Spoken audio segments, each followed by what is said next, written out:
सर्वसामान्य माणसाला त्या ठिकाणी सभासद बनवलं जात नाही आणि केवळ आपल्या नातेवाईकांचे सभासद बनवायचे, आपले आपसातले सभासद बनवायचे आणि निवडणूक जिंकायची, अशा प्रकारचा कार्यक्रम गेल्या अनेक वर्षापासून सुरू आहे। यावर्षी मात्र त्यांच्या विरोधात लढणारे दोन्ही पॅनल हे सगळे एकत्र आले आणि विद्यमान अध्यक्ष जे आहेत त्यांच्यासोबत काम करणारे त्यांचे 4 ट्रस्टीज जे होते ते सुद्धा आमच्यासोबत आहेत। पिंपरी जी आहे, टाकळी जी आहे, आचोली जी आहे, उगाडी जी आहे, या सगळ्या लोकांनी त्यांच्यासोबत काम केलं अनेक वर्षापासून। या पत्रकामध्ये सगळे त्यांनी काय काय तरतुदी केल्या आहे आणि कशा प्रकारचे त्यांनी अनियमितता आहे, भ्रष्टाचार आहे, ते सगळं याच्यामध्ये समाविष्ट केलं आहे।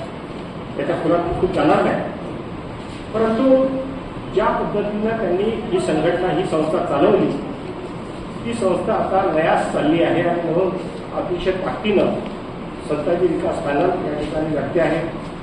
या पॅनलचा अध्यक्षाचा उमेदवार म्हणून मी स्वतः लढतो आहे। यांच्यावर गुन्हे दाखल आहेत, आमच्या सगळ्या लोकांनी सांगितलं यांच्यावर गुन्हे दाखल आहे आणि गुन्हे दाखल आहे म्हणजे नुसते गुन्हे दाखल नाही, गुन्हे दाखल झाले नाही म्हणून हे लोक कोर्टात गेले होते, कोर्टाने इन्स्ट्रक्शन दिलं की यांच्यावर गुन्हे दाखल आणि त्याच्यामुळे त्यांच्यावर केव्हाही त्यांना असं होऊ शकते अशा प्रकारची परिस्थिती निर्माण आहे।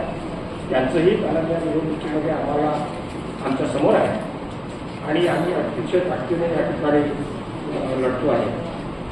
ही एकत्रित कार्यकारिणी सातत्यानं असल्यामुळे त्यांची कार्यक्षमता कमी झाली, त्याच्यामध्ये त्यांचे हितसंबंध आले आणि आम्ही सगळ्यांनी या ठिकाणी निश्चय केला आहे की जर मतदारांनी आमच्या वतीनं जर कल दिला, साधारणतः 5.5 मतं आहेत, त्यातले काही मत होत आहे, आमच्या वतीनं कल दिला तर सदस्यता मोहीम जी आहे सर्वसामान्य समाजातील माणसाला, ती सदस्यता मोहीम आम्ही ओपन करू, सुरू करू, जो येईल त्याला सदस्य करू त्याच्या त्या क्रायटेरियाप्रमाणे।